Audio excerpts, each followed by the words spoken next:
Senhor esteja convosco. Ele está no meio de nós. Proclamação do Evangelho de Jesus Cristo, segundo Lucas. Glória a vós, Senhor. Naquele tempo, grandes multidões acompanhavam Jesus. Voltando-se, ele lhes disse: Se alguém vem a mim, mas não se desapega de seu pai, sua mãe, sua mulher, seus filhos, seus irmãos, suas irmãs, e até da sua própria vida, não pode ser meu discípulo. Quem não carrega a sua cruz e não caminha atrás de mim, não pode ser meu discípulo. Com efeito, qual de vós, querendo construir uma torre, não se senta primeiro e calcula os gastos para ver se tem o suficiente para terminar? Caso contrário, ele vai lançar o alicerce e não será capaz de acabar.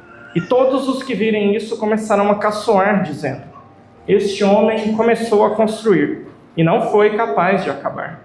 Ou ainda, qual rei que ao sair para guerrear com outro, não se senta primeiro e examina bem se com 10.000 homens poderá enfrentar o outro que marcha contra ele com 20.000? Se ele vê que não pode, enquanto o outro rei ainda está longe, envia mensageiros para negociar as condições de paz. Do mesmo modo, portanto, qualquer um de vós, se não renunciar a tudo o que tem, não pode ser meu discípulo. Palavra da salvação. Glória a vós, Senhor. Ave Maria, Cheia de graça, o Senhor é convosco. Bendita sois vós entre as mulheres. Bendito é o fruto do vosso ventre, Jesus. Santa Maria, Mãe de Deus, rogai por nós, pecadores, agora e na hora de nossa morte. Amém. Maria Santíssima, nossa Mãe, vinde em nosso auxílio. Dai-nos a graça de compreender e viver a palavra do vosso Filho Jesus. Nossa Senhora Aparecida, Rogai por nós. quantos irmãos e irmãs, algumas coisinhas técnicas da Sagrada Escritura que eu gosto de repetir algumas vezes, porque eu aprendi que o padre não pode confiar muito na memória do povo. A memória é um negócio meio traiçoeiro. Eu falo para vocês hoje, daqui 2 dias eu pergunto, vocês vão, padre, o senhor falou isso não, então presta atenção, então vou insistir.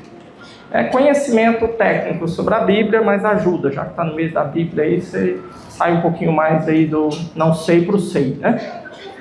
Nas línguas orientais antigas, e o hebraico e o aramaico está nelas, não temos uma classe gramatical que nós podemos usar no nosso português, que se chama superlativo, que é aquela capacidade de você pegar um adjetivo e elevá-lo à sua máxima potência, né? Não tem jeito de ser mais do que isso. Então, no nosso português, por exemplo, se eu encontrar uma moça linda como a Maria Teresa, eu achar que ela é a mais bela de todas as belas, mais do que a Branca de Neve, então eu vou dizer que essa moça é lindíssima. Não é o máximo. Não tem jeito de falar que é mais bonita do que lindíssima. Agora, se eu fosse falar isso dentro da estrutura da língua hebraica, que não tem um superlativo, então como que um judeu dá a ideia de que isso é a máxima potência? Ele repete 3 vezes a mesma ideia. Então aí você vai dizer, por exemplo, que essa moça é linda. Linda. Linda. Aí pronto, mandou a mensagem. Ela é lindíssima, né? Você vê isso na liturgia, toda missa que você vai. Tem um momento em que nós nos referimos a Deus como Santíssimo. Só que nós estamos usando um texto que é de origem hebraica. Nós estamos repetindo um texto da Sagrada Escritura. Então, no texto da Sagrada Escritura não está escrito Santíssimo. Está escrito Santo, Santo, Santo, Senhor Deus. Você faz essa reza toda missa. Então, ali o que nós estamos dizendo? Que Deus é Santíssimo. Mas por não ter um superlativo, a gente coloca 3 santos ali e dá a mesma coisa, certo? E isso não se aplica só a adjetivos na língua hebraica, se aplica a ideias. Então, quando um judeu quer chamar a atenção para um aspecto, ou uma verdade, ou um fato, ele sistematicamente, no mesmo discurso, o repete. Ele vai repeti-lo 3 vezes, ele vai repeti-lo 7 vezes, dependendo de como que ele quer mandar a mensagem de que é importante você prestar atenção naquilo, ok? E hoje no Evangelho, Jesus repetiu uma mensagem 3 vezes. Você prestou atenção? Qual que foi? Não adianta colar mais, você não vai achar, o Evangelho é muito grande. Não pode ser meu discípulo. Então você vai ver que Jesus falou essa frase em 3 circunstâncias no Evangelho de hoje. É um jeito judaico de dizer, cara, presta atenção nisso aqui, que isso aqui é importante.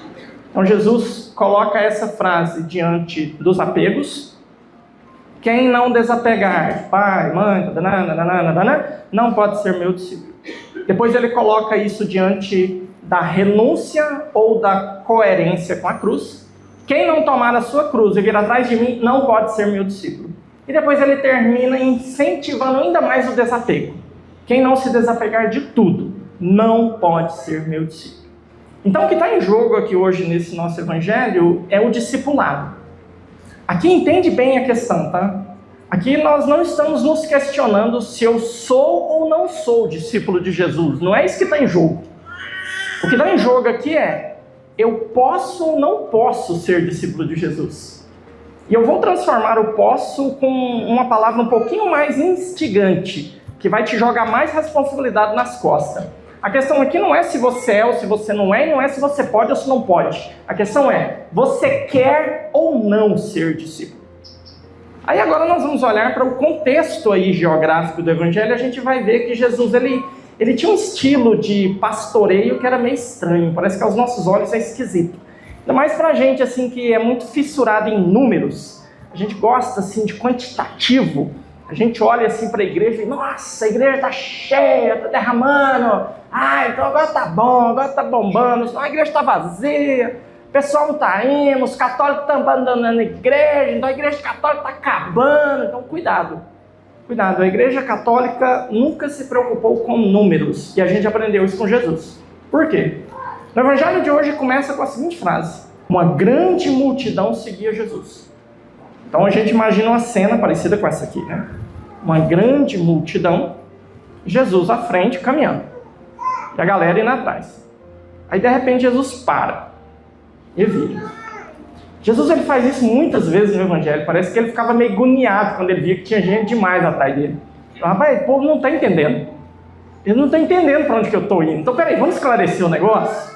Aí ele pegava a peneira e começava a dar uma sacudida, para ver se um pouco de palha saía. E aí ele jogava as pessoas na parede e questionava. Se você quiser ver o maior rodão que Jesus passa, a maior peneirada que ele dá, está no capítulo 6 do Evangelho de São João. Lembra aquele capítulo que começa com Jesus multiplicando o pão para uma multidão de 5.000 homens? É o capítulo 6. Ali nesse Evangelho, Jesus tinha mais ou menos uns 5 vezes 7, 35 com 12, 47 mil pessoas ouvindo Jesus e ali seguindo ele. Mas padre, mas não era 5.000 homens? Sim, não conta nem mulher nem criança. 7 mulheres para cada homem, joga aí uns 1.200 filhos, tanto de gente, pronto. 37 mil pessoas. Naquela hora Jesus jogou eles na parede falando sobre a Eucaristia. Todo mundo foi embora. O Evangelho diz que todo mundo foi embora. Os discípulos abandonaram Jesus. E naquela hora ficaram só 12. Jesus joga eles na parede também, dizendo, vocês não querem ir embora também não?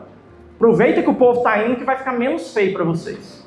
E aí os 12 dizem, a quem iremos? São Pedro, né? Só tu tens palavra de vida eterna. Então essa peneirada de Jesus hoje é uma peneirada que ele quer fazer conosco. Ele quer que a gente tome consciência. Como é que nós estamos com Jesus? Se nós estamos por conveniência ou se nós estamos por convicção, se nós queremos realmente segui-lo. Então hoje nós precisamos meditar sobre esse nosso apego, sobre essa nossa possibilidade de tomar a nossa cruz e segui-lo, e sobre essa nossa capacidade de ser prudente ou imprudente, fazer as contas antes de se colocar no segmento. E aqui eu vou então chamar a atenção para vocês sobre os perigos de acharmos que somos discípulos e não estamos sendo. O primeiro princípio se dá o perigo com o nosso olhar que se perde da meta e se perde na nossa paisagem, no horizonte. Uma metáfora para vocês entenderem o que eu estou falando, né? Eu, alguns anos atrás, fiz uma viagem com a minha família. Para mim, sou pobre, lascado e nunca vou para lugar bonito. Para mim, foi a melhor viagem que eu já fiz na minha vida. Foi num lugarzinho aqui na divisa do Mato Grosso, que se chama Lagoa Santa. Não sei se alguém já foi. Se não foi, vai. Dá para pobre ir. Eu fui, tenha fé. Então, não é longe demais. Dá para ir de carro, 600 quilômetros, rushando, às 7 horas da manhã, 2 horas da tarde você está lá. É um lugar lindo, lindo, lindo, lindo, paradisíaco. Aquela aguinha assim morninha, não é quente igual o Caldas Novas, que você entra na água e fica assim. Aí você vê se está boiando, você está no meio da piscina, é igual uma roia, né? Não. É gostosinha, e é clara a água, é aquela água cristalina daquelas piscinas naturais do mar, sabe? Aí você nada com os peixes, aí você olha pro lado assim, você vê um tucunaré, para quem pescou conhece os peixes, você vê uma piranha nadando do seu lado, aí o peixe. Então assim, é muito bom, muito bonito o lugar. Só que para chegar lá, nós passamos por uma cidade que se chama Rio Verde. Não sei se alguém já passou em Rio Verde. O pessoal aí das URVs e FURVs e GURVs, que é as faculdades lá do Rio Verde, né? Então, chegando em Rio Verde, na verdade, não sei se é chegando, se é saindo, a gente passa por uma ponte, que é um negócio assustador. Uma ponte enorme. E aí do lado, ponte, embaixo água, está o Rio Verde. Por isso que chama Rio Verde a cidade, tá? O goiano gosta de falar verde, né? Olha os meninos de verde aqui, ó. De verde também, né? Então, você passa na ponte do Rio Verde, assim, eu já fui pescador. Eu já gostei de pescar. Quando era menino. Hoje eu não gosto mais. Eu acho muito mais prático comprar o peixe e comer. Mas eu fico pensando quando um cara passa naquela ponte e ele é tarado por pescaria. Sabe aqueles psicopatas que andam com mulinete no porta-mala, vara, não pode ver uma terra fofa que pensa em minhoca? Então, assim, imagina um cara tarado por pescaria. Já tem uns aqui salivando, né? Já a gente esteja pensando na minhoca, né? Então, aí o cara passa naquela ponte e ele para. A gente parou, a gente nunca tinha passado, você para olhar. Aí você para e fala, gente, o rio é lindo, assim, que coisa linda, que tanto... E tem uns caras pescando lá. Aí o tarado por pescaria, o que ele vai fazer? A família inteira tá indo pra Lagoa Santa pra ficar de férias, né? Amor, rapidinho, vamos só dar uma pescadinha aqui. Vou jogar uma linha só pra ver a sorte, só pra ver o que dá. O povo ali parece que tá pegando peixe, ó, vamos tentar. O tarado, ele vai parar ali e vai ficar pescando ali. 1 dia, 2 dias, 5 dias. Aí a mulher dele vai falar, amor, vamos embora. Não, amor, só mais 5 minutinhos. Não, acabou as férias. Já deu. Mas, e a Lagoa Santa? Perdemos. Não vamos chegar lá. Nós paramos no caminho. Nos encantamos com a paisagem. Perdemos a nossa meta. É exatamente isso que faz com que nós não sejamos discípulos de Jesus. Nós estamos no mundo, gente, vamos ser honestos, Deus tem muito bom gosto. Esse mundo é lindo. Tem coisas maravilhosas. As criaturas que Deus colocou ao nosso redor nos encantam. Não só as belezas naturais, mas as belezas sobrenaturais, né? Como a Rafaela e o Pedrão, esse menino bonito, gente. Nossa Senhora da Badia. Então, assim, a nossa realidade nos encanta. E nós podemos nos encantar tanto com aquilo que está ao nosso redor e nos apegar tanto, né? Vou agarrar aqui a Maria Helena aqui, ficar pregadinho com ela, né? Que nós nos esquecemos que tem uma Lagoa Santa nos esperando, que tem um céu nos esperando, que tem uma realidade muito mais linda do que isso aqui, muito mais fantástica do que isso aqui. Mas porque nós nos garramos a isso aqui, nós perdemos de vista a nossa meta e nós paramos de caminhar. E quando é que a gente sabe que isso está acontecendo com a gente? Não é quando você sai da igreja não, tá? Você vira ateu aí, sai vida louca aí, descendo a ladeira, rolando no barro. Não, não é. O católico pode estar assim. O católico de missa dominical pode estar assim. O católico que se confessa toda semana, de 15 em 15 dias, uma vez por mês, e está comungando todo domingo, ele pode estar assim. Quando? Quando ele acha que ele é discípulo, mas não é. Porque ele não está disposto a abrir mão de nada para poder estar mais com Deus.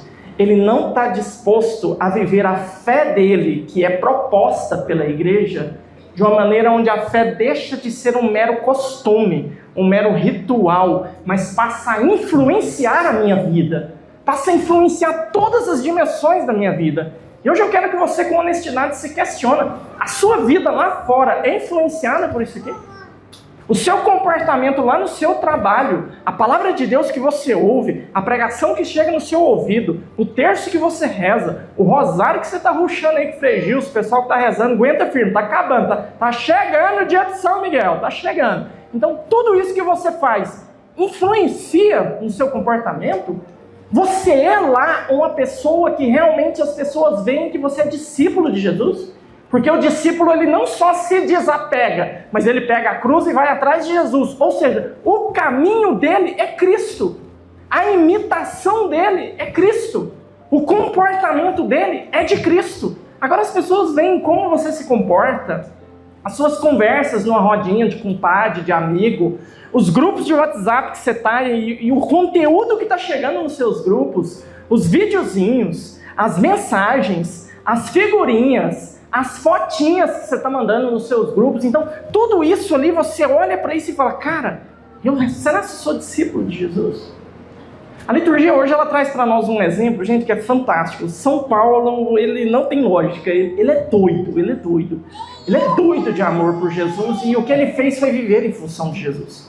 Olha para você ver essa leitura que a gente leu. Depois, se você quiser, isso aí, mês da Bíblia, você quer fazer um propósito? Padre, eu não leio a Bíblia, eu sou ruim para ler a Bíblia, eu nunca li nenhum livro da Bíblia inteiro. Então você vai chegar em casa hoje e você vai ler o livro inteiro da carta de São Paulo a Filémon. Esse nome é bonito, né? Filémon. Vamos colocar no filho, o pessoal que está grávido aí. Filémon. Nome bonito. Você vai ler a carta de São Paulo a Filémon, que não é uma carta, é um SMS. SMS antigamente tinha um limite de caracteres, se eu não estou enganado, aí os dinossauros me recordem, eu acho que era 240 caracteres. São Paulo daria conta de mandar a carta dele inteirinha por SMS. É um bilhetinho, gente, é desse tamanho. Isso que está aí é quase a carta inteira. Se você chegar em casa e ler, você vai ver que faltam umas 5, 10 linhas só. Então, mas a carta de São Paulo ao Filémon, ela traz para nós aí uma atitude de São Paulo que é a atitude que nós deveríamos ter na nossa vida lá fora. Porque São Paulo, ele, apaixonado por Jesus, saiu, pregou, anunciou, fez tudo. Só que num dado momento, o que aconteceu com ele? Cadeia, foi preso. Ser cristão era um crime. Então São Paulo foi preso. Já estava com a faca marcada para cortar o pescoço, agendada a sua execução. São Paulo na cadeia. O que São Paulo fazia? Pensa nos momentos de tragédia da sua vida, de desgraceira, aquelas bravas, sabe? Aquelas que está dando tudo errado, você está vendo assim que vai dar ruim. Nossa, minha vida acabou, tá? Nossa Senhora Abadia do Buquém. Então assim, pensa nessa hora, o que você faz? O que você pensa em fazer nessa hora? São Paulo estava nessa hora. Aí o que ele fez? Olhou para o lado assim, viu os companheiros de cela. Vem cá. Aí o cara chegou perto dele e falou, e aí, tudo bem? Tudo? Já ouviu falar de Jesus? Não. Senta aí, vamos conversar. Cascou no cara. Evangelizou o cara. Converteu o cara. Batizou o cara dentro da cadeia. Deve ter falado pro carcereiro, me dá um copo d'água aí, por favor. Tá com sede, tô com sede, dá um copo d'água aí. Ele começou a jogar água na cabeça do cara e falou, o que é aquilo, gente? Que não tá batizando o menino. Ele batizou o cara na cadeia. E aí no meio da conversa, a conversa já estava amigo, né? Aí o cara contou a história dele para São Paulo. Falou, meu nome é Onésimo, outro nome bonito, se vocês quiserem pôr nos filhos de vocês, né? Meu nome é Onésimo, eu sou escravo e eu fugi do meu patrão. Fugi porque eu queria liberdade, e agora me prenderam e vão me devolver para o meu patrão, e meu patrão vai me matar, porque o crime por fuga de escravo era a morte. E São Paulo falou, como é que chama seu patrão? Meu patrão chama Filémon. Meu brother. Unha e carne comigo, nossa, meu compadre, joga um truco junto, tranquilo. Filémon é meu amigo. Então São Paulo escreve uma carta para Filémon, falando do Onésimo, que é colega de cela dele, que ele batizou e converteu ele para cristão, e São Paulo está devolvendo ele para Filémon, falando, cuida dele, não mata não, é meu amigo. Você é meu amigo, não é? Então do jeitinho que você cuidar do Onésimo, você vai estar demonstrando o seu carinho por mim. Olha o que o cara, no momento mais desgraçado da vida dele, fez. Ele converte um cara, garante a salvação dele e conquista o direito à vida dele de novo. Tem um outro exemplo parecido, que é de um bispo chamado Vantuan. Depois, se vocês quiserem ler um livro muito simpático, que não é perda de tempo, e é livrinho pequeno, vocês procurem um livro que se chama 5 Pães e 2 Peixes. O nome do autor é Nguyen Van Tuan. Você não precisa preocupar com Nguyen, porque é nome vietnamita, você não vai nem conseguir soletrar isso, mas procura Van Tuan que você vai achar. 5 Pães e 2 Peixes. O bispo foi preso no Vietnã durante o regime comunista. No regime comunista, todo mundo é ateu, ninguém é cristão e ser cristão é crime. Colocaram o bispo preso numa cela. O bispo era tão de Deus, gente, mas tão de Deus, que o cara rezava a missa todo dia. Você sabe como é que o cara rezava a missa dentro de uma cela? A mão dele era o altar, ele colocava 2 gotas de vinho, que ele contrabandeava, falando que era remédio para estômago, que ele tinha gastrite, aí o remédio entrava, era vinho. Ele colocava 2 gotas de vinho na mão e 1 gota de água, era o altar. Pegava uma lasquinha de pão, que era a comida que ele tinha para comer, e rezava a missa de cor, todo dia. E aí eles colocaram um carcereiro para vigiar esse bispo. Aí o que o bispo fazia com o carcereiro? Cheguei. Já ouviu falar de Jesus? Não, que é isso? Senta aí, não vai fazer nada mesmo, nem eu. Peia. Convertia o comunista. O cara virava cristão e queria ser batizado. Aí o que o dono da cadeia fazia? Pegava aquele carcereiro convertido, prendia ele também, colocava outro carcereiro. O que o bispo fazia? Tarde. Tudo bem? Como é que você chama? Chega aqui. Já ouviu falar de Jesus? Não. Senta aí, não vai fazer nada mesmo. Peia, convertia o cara. Prende outro carcereiro, coloca outro carcereiro. Depois de fazer a troca 5 vezes, o pessoal da cadeia falou, gente, vamos pôr um convertido para cuidar dele, porque senão ele vai converter a cadeia inteira. Então, nós vamos ficar no prejuízo. O cara é preso para morrer, preocupado em mudar a vida das pessoas que estavam ao redor dele, que queriam matar ele. Então, por isso que esse evangelho de hoje, ele precisa cutucar a gente na nossa vida, do dia a dia, no cotidiano nosso mesmo. Pra gente ver se a gente é discípulo de Jesus, porque tá aqui na missa, com todo respeito, gente. Tá, tudo bem que aqui é apertadinho, vocês têm que chegar aqui 6h30 da manhã para sentar, mas não é uma coisa do outro mundo, não é difícil. Rezar o terço, vai dar um pouquinho de trabalho, não é.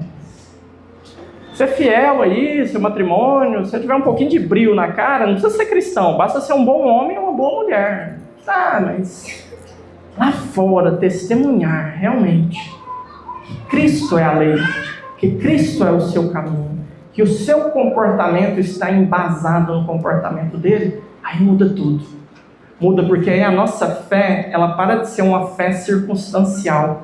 E a igreja para de ser para nós prestadora de serviços, que infelizmente é no coração de muito católico. A igreja é uma prestadora de serviços que você vai atrás dela quando você precisa de algum serviço. Então, eu preciso batizar meu filho, eu vou lá na igreja. Eu preciso casar, procuro igreja. Eu preciso pôr meu filho na catequese, eu procuro igreja. Eu quero comungar, então eu preciso comungar, procuro o padre, presta serviço, e mete lá o SSQN, pronto, tô safe. Cuidado, a igreja não é uma prestadora de serviços. Você não pode buscar os sacramentos como uma circunstância para facilitar outros comportamentos. Nós estamos na igreja porque a igreja é a nossa vida. Os sacramentos são a nossa vida. E eles não podem só influenciar, mas eles precisam determinar o nosso comportamento. Isso só vai acontecer, amados irmãos e irmãs, se realmente nós formos discípulos de Jesus. Se eu for capaz de estar desapegado, não só das coisas, das pessoas, de tudo, inclusive a minha vida, em função dele. Se eu for capaz de seguir o caminho dele com a minha cruz, vai doer, vai ser difícil, vai ter dia que vai ser mais, vai ter dia que vai ser menos, mas vamos seguir. E ser capaz de ser prudente, fazer as contas, tomar cuidado. A prudência ela é diferente do medo, não é a mesma coisa. A prudência te faz enfrentar situações exigentes, mas preparado para elas. Aqui essa prudência que Jesus narra nessas 2 parábolas, aí da construção e da guerra, não é aquela prudência de quem está em casa, acabou de comprar um carro zero, está com medo de sair e estragar o carro, então ele sai de Uber e deixa o carro na garagem. Então isso não é uma pessoa prudente, cuidadosa, é uma pessoa covarde, medrosa. O prudente, ele vai pegar o carro e vai sair. Ele comprou o carro para andar, não foi para ficar na garagem. Mas ele vai pegar o carro e vai sair com cuidado. Vai ser cuidadoso, vai estar atento nas esquinas da Boa Vista. Não confie naquele negócio que está escrito no chão, pare. Tem muita gente que está dirigindo e eu acho que não é alfabetizado, então não confia. As pessoas não sabem o que é aquilo, então eles passam. Então vai devagar, olha para os dois lados. Então, esse é o prudente, não é o covarde, né? Então o que Cristo quer de nós é a prudência. Eu quero ser discípulo. Tem situações que eu não posso me expor se eu quiser ser discípulo. Tem ambientes que eu não posso estar se eu quiser continuar sendo discípulo. Tem amizades que eu não posso continuar alimentando se eu quiser ser discípulo. Não dá. Então essa prudência de tirar algumas coisas que eu vejo que está me destruindo e impedindo de ser discípulo, não é covardia, é prudência. É aquele que quer continuar sendo discípulo. Então peçamos a Deus essa graça, amados irmãos e irmãs. Não se esqueça, né? Tem uma Lagoa Santa fantástica te esperando, né? E não é aquela lá da divisa do Mato Grosso, não, né? É o céu. É um céu fantástico nos esperando, mas é para todo mundo. Mas não vai ser de todo mundo. Não vai ser. Porque é para aqueles que não só podem, mas querem ser discípulos. Escolheram ser discípulos. E a minha vida de fé não é simplesmente uma circunstância costumeira.